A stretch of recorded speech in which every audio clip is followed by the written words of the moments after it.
e nós vamos fazer contato com a professora de Ciência Política da Universidade Federal do Rio de Janeiro, a professora Mayra Goulart, que também é professora do programa de pós-graduação em Ciências Sociais da Universidade Federal Rural do Rio de Janeiro, além de ser coordenadora do Laboratório de Partidos, Eleições e Política Comparada, o LAPCOM. Bom dia, professora, muito bem-vinda. Bom dia, Rafael.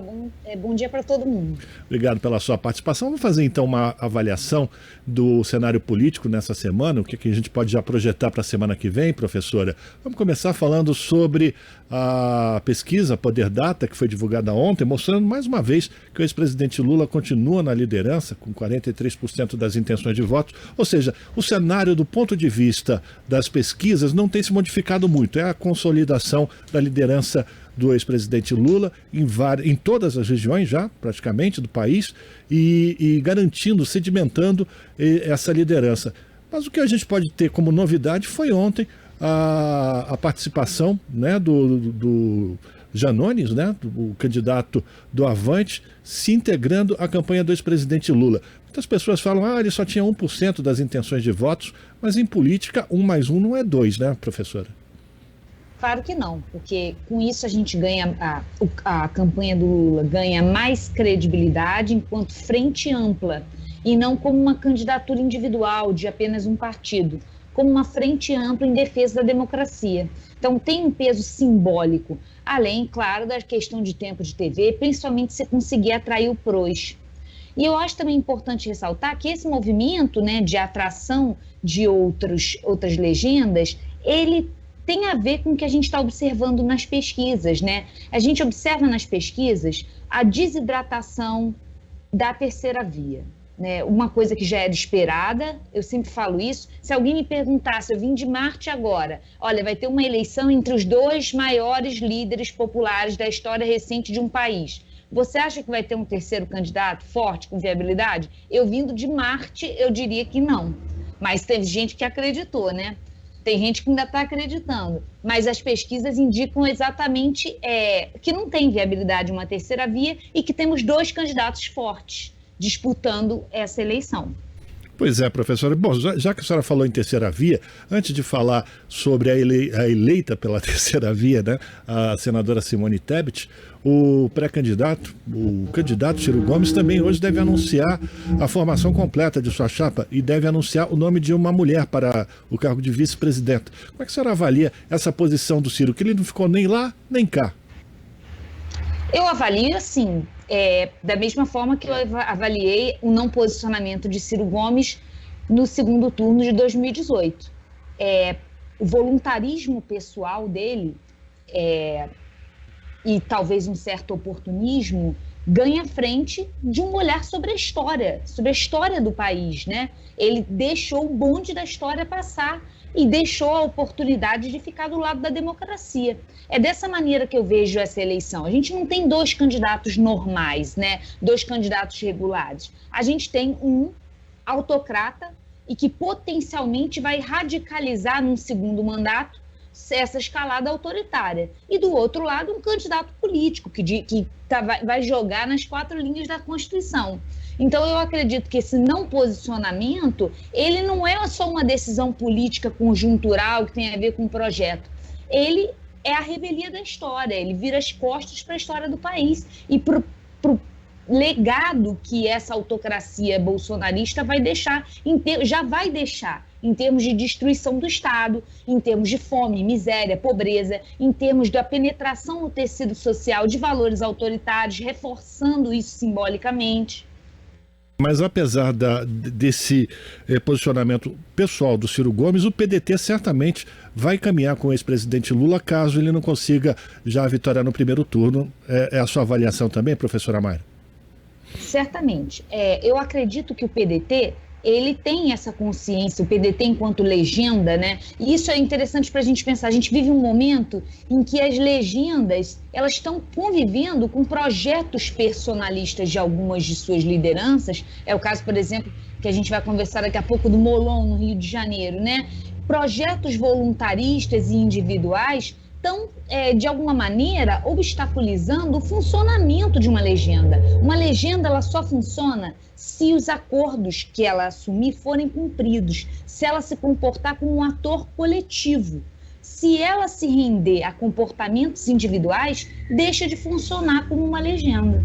Pois é, vamos falar já dessa situação do Rio de Janeiro, que ela é muito complicada, né, professora? Como é que a senhora avalia esse posicionamento do Molon, do PSB, aí no Rio de Janeiro, todo aquele acordo que já estava sendo costurado com o PT, e agora tem areia nessa história, né, professora? Como é que a senhora avalia e as consequências e o possível desfecho dessa situação toda? O PSB está querendo criar dificuldades para vender facilidades?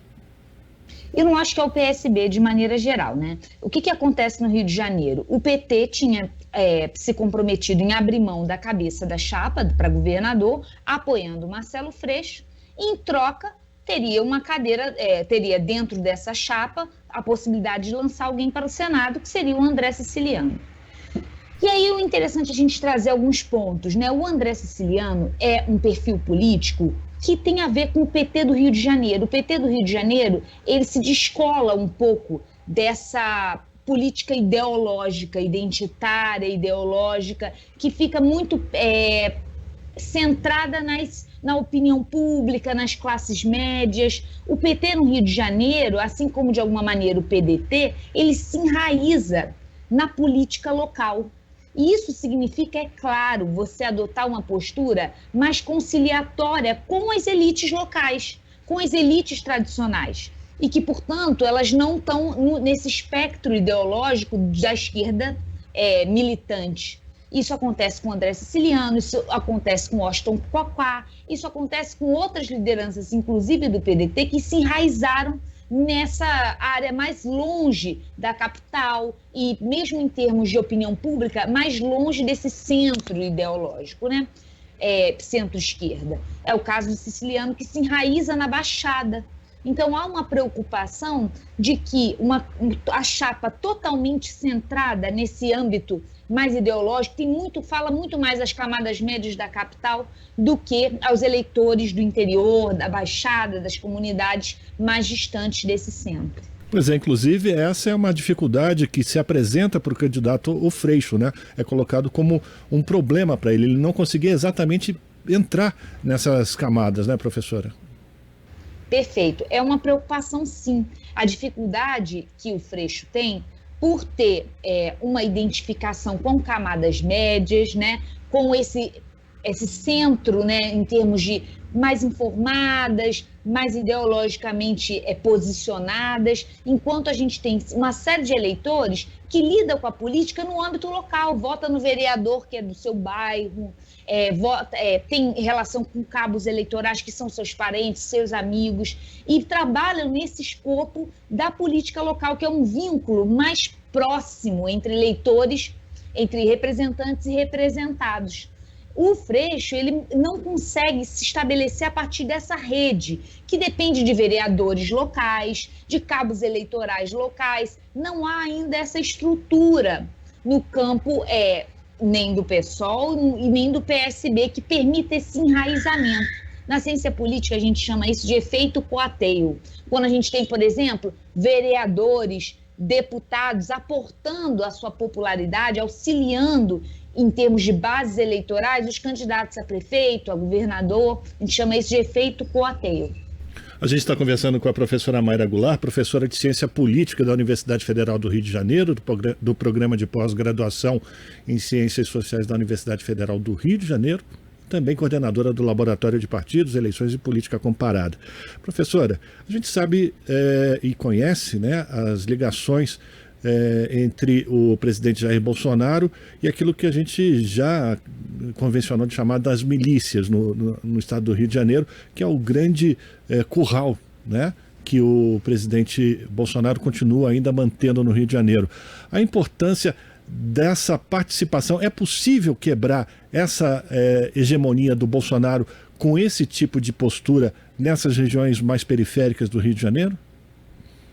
Sim, mas eu acho que a gente não pode se enganar. O voto no Bolsonaro não é um voto só de miliciano no Rio de Janeiro.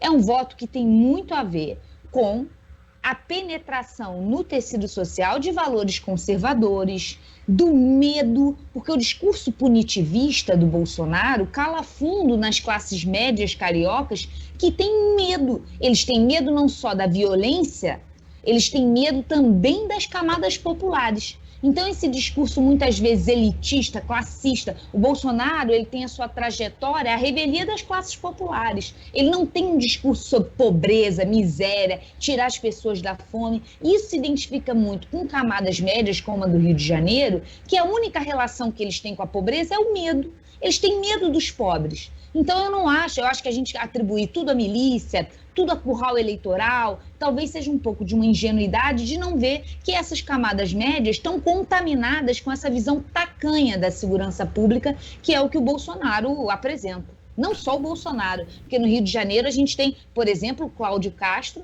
Ele, toda vez que há uma chacina, e são muitas no Rio de Janeiro operadas pela polícia, ele, em vez de vir a público pedir desculpa e dizer que vai punir esses policiais envolvidos, ele vem dizendo que houve tiro ou, de alguma maneira, os marginais atacaram a polícia. Quando marginais atacam a polícia, isso não é uma justificativa para a polícia sair dando tiro em local de civil, que é o que acontece no Rio de Janeiro.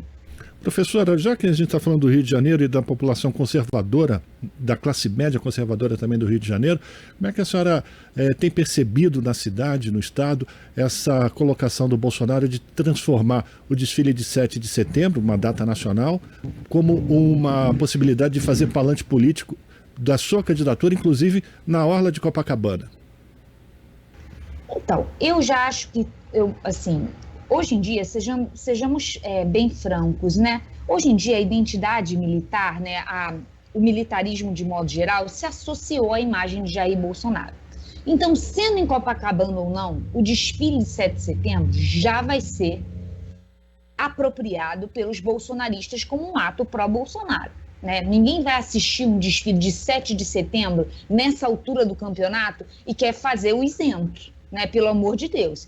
Né? Então já há um posicionamento aí forte em quem for assistir o desfile de 7 de setembro e há um posicionamento forte dos militares de adesão ao bolsonarismo, institucional e fora das instituições.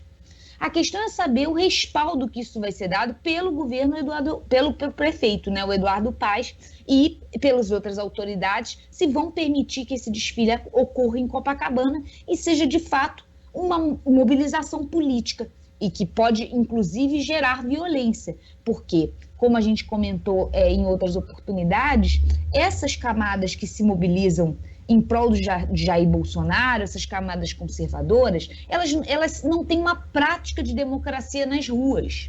Elas são diferentes da esquerda, que está nas ruas desde a ditadura militar, fazendo protesto, toda a redemocratização, e nos anos que se estendem desde a Constituinte até os dias de hoje, a esquerda esteve na rua, então ela aprendeu a fazer isso de maneira democrática e relativamente segura. Esse campo conservador? Não. E é mais do que conservador, é um campo reacionário, porque eles não querem apenas conservar o status quo com adesão às instituições tal como elas estão. Eles querem voltar atrás para um contexto autoritário, tanto que eles têm na ditadura militar esse baluarte, esse imaginário para o qual se quer retornar. Pois é, e além de reacionário, agora com agravante armado também, né, professora? Que isso faz com que o perigo seja muito, muito, muito maior. Mas então vamos falar sobre a resistência, né? A carta aos brasileiros e brasileiras, tem um nome bonito, a Carta às Brasileiras e Brasileiros em Defesa do Estado de Direito. Ontem já passou de 750 mil assinaturas. A leitura está prevista para o dia 11 de agosto, onde os movimentos populares pretendem ir às ruas para protestar contra esse governo de Jair Bolsonaro, essa ameaça de retrocesso que ele vem colocando dia sim, o outro também, para a população brasileira. E isso tem causado um efeito no governo Bolsonaro a ponto de ele tentar antecipar uma ida dele à Fiesp para tentar dividir a importância ou a divulgação da leitura desse manifesto. Como é que a senhora percebe essa articulação da sociedade civil se colocando como uma resistência a essas tentativas golpistas do governo Bolsonaro? Eu acho uma iniciativa muito valiosa, mas eu acredito que falta dar um passo além. né? Defender a democracia, estar de acordo com o Estado, defender o Estado de Direito, no contexto atual, significa votar no candidato eleitoralmente mais bem posicionado, com capacidade de derrotar Jair Bolsonaro. A ameaça ao Estado de Direito, a ameaça à democracia, ela tem um nome, ela é o Bolsonaro. E o Bolsonaro é uma alternativa nessa eleição, e só há uma outra alternativa. Então, eu acho que a carta e esse posicionamento das elites econômicas e sociais, ele ainda está muito tíbio. É preciso dar esse passo além e reconhecer na candidatura do Lula a única alternativa para defender o Estado de Direito nessa eleição. Nas próximas, eu não sei, mas nessa é a única alternativa viável. Quero agradecer a participação da professora Mayra Goulart, professora de Ciência Política da Universidade Federal do Rio de Janeiro e do Programa de Pós-Graduação em Ciências Sociais da Universidade Federal Rural do Rio, além de coordenadora do Laboratório de Partidos, Eleições e Política Comparada, o LAPCOM, aqui no Jornal Brasil Atual, fazendo uma avaliação do cenário político. Professora, muito obrigado pela sua participação, um abraço para a senhora e até uma próxima oportunidade. Eu quero agradecer novamente, dizer que é um prazer conversar com vocês às sextas-feiras e que agora sim sextou, né, gente? Tchau, tchau. Beijo. Um abraço. Conversamos com Mayra Goulart e a gente vai fazer um rápido intervalo e voltamos na sequência. Estamos apresentando Jornal Brasil Atual. As notícias que os outros não dão.